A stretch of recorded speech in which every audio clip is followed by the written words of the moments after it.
नमस्कार मित्रों, आपके अपने YouTube चैनल में आपका स्वागत है। मित्रों, प्राचीन वेदों में सूर्य को सर्व जगत की आत्मा कहा गया है। समस्त जीवों की आत्माओं का ऊर्जा स्रोत सूर्य देव ही है। सूर्य से ही सृष्टि पर जीवन है। सूर्य का शाब्दिक अर्थ प्रेरक होता है। यह सर्व प्रकाशक, सर्व प्रवर्तक होने से सर्व कल्याणकारी है। यजुर्वेद में कहा गया है, चक्षु सूर्योजायत, अर्थात सूर्य भगवान का नेत्र है। इसीलिए साक्षात भगवान सूर्य की किरणों के माध्यम से समस्त संसार का संचालन करते हैं। मनुष्य को सूर्य भगवान को जल देकर उनका आभार प्रकट करना चाहिए। यदि नित्य सूर्य को जल देना संभव नहीं है तो व्यक्ति को रविवार के दिन सूर्य देव को जल अवश्य ही देना चाहिए। इससे मनुष्य को सूर्य देव की कृपा प्राप्त होती है। मित्रों, सूर्य इस संपूर्ण सृष्टि के प्रत्येक जीव का आधार है। सूर्य देवता के बिना तो जीवन की कल्पना भी नहीं की जा सकती है।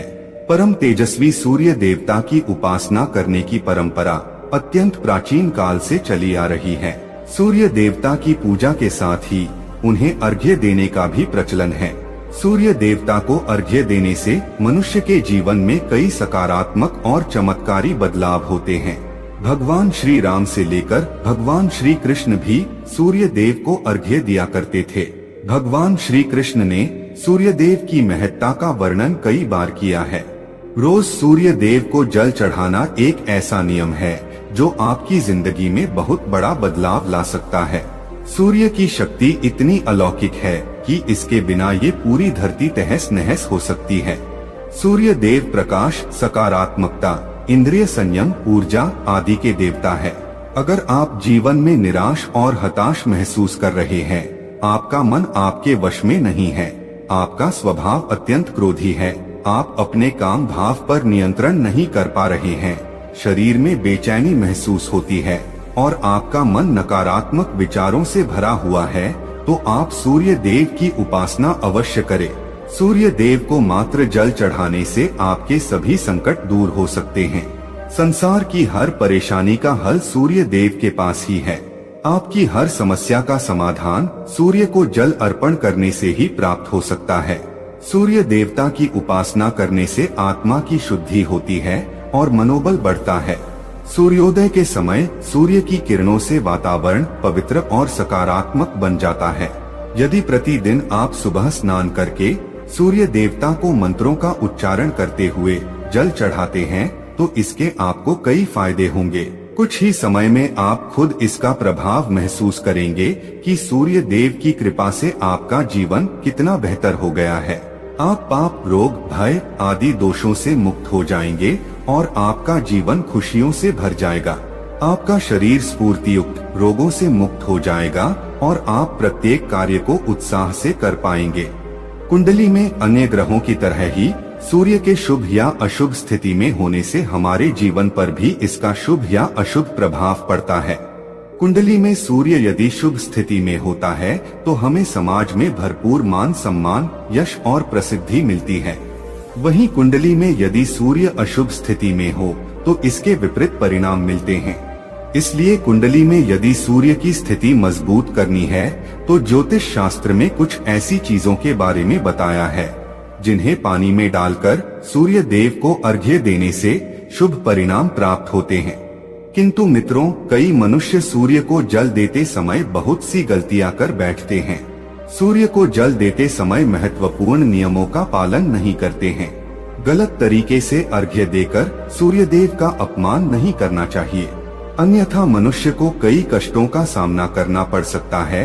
साथ ही केवल सूर्य को जल देने से फल की प्राप्ति नहीं होती है। सूर्य को जल देते समय विधि का पालन करते हुए सूर्य देव के मंत्र का जाप करना भी आवश्यक है।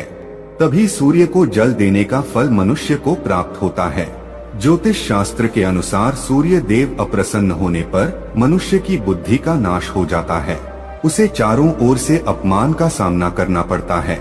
ऐसे व्यक्ति की आंखों की रोशनी चली जाती है और उसे गंदा भोजन प्राप्त होता है। फल स्वरूप व्यक्ति की विद्या कम हो जाती है। वह जो कुछ भी पढ़ता है उसे तुरंत ही भूल जाता है। पिता पुत्र में अकारण ही वाद विवाद होने लगता है। सूर्य देवता रूठ जाने पर व्यक्ति पर गलत इल्जाम लगते हैं।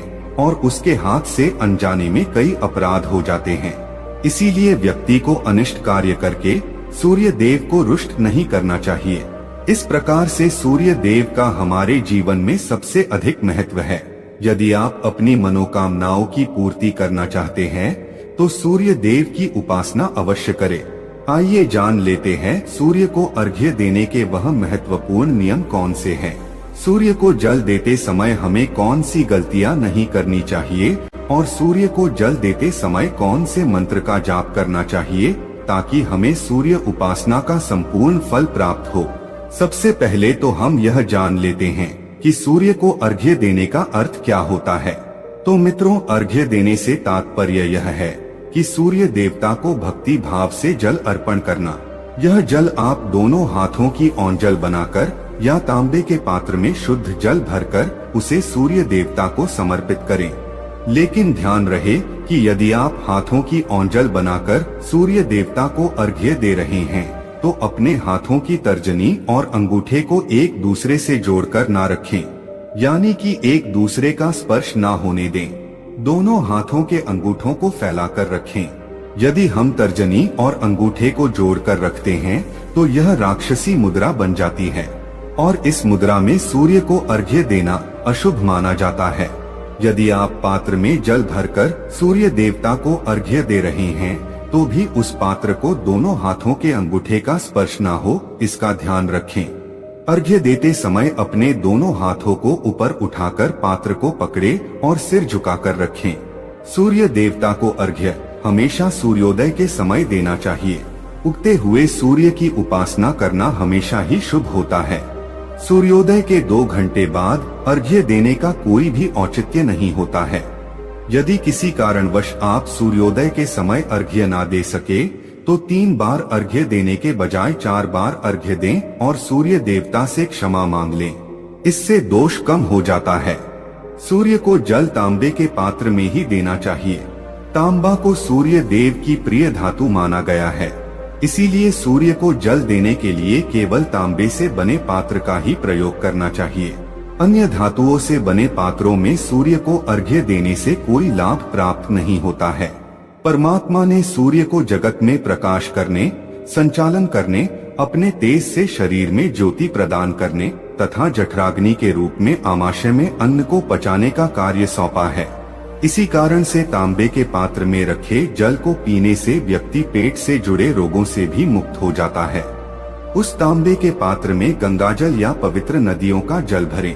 यदि ऐसा संभव नहीं है तो शुद्ध जल का प्रयोग करें। मात्र जल से कभी भी अर्घ्य नहीं देना चाहिए। जल के पात्र में जल के साथ मुख्य रूप से कोई भी लाल फूल, लाल चंदन और अक्षत जरूर डालें। आप चाहें तो इस जल में थोड़ा सा घी, शहद, दूध या गुड़ इत्यादि भी मिला सकते हैं। सूर्य देव को अर्घ्य देने का सही समय तब होता है जब सूर्य लालिमा लिए हो, अर्थात जब प्रातः काल में सूर्य लाल रंग का दिखाई दे तो उस समय अर्घ्य देना सर्वश्रेष्ठ फल देता है। मित्रों, यदि आपने सूर्य को अर्घ्य देने का संकल्प लिया है तो यह संकल्प कभी नहीं तोड़ना चाहिए। जितने दिनों का भी आपने संकल्प लिया हो उतने दिन सूर्य को अर्घ्य अवश्य देना चाहिए। यदि आप संकल्प को पूरा नहीं कर सकते तो ऐसा संकल्प नहीं करना चाहिए, इससे सूर्यदेव रुष्ट हो जाते हैं।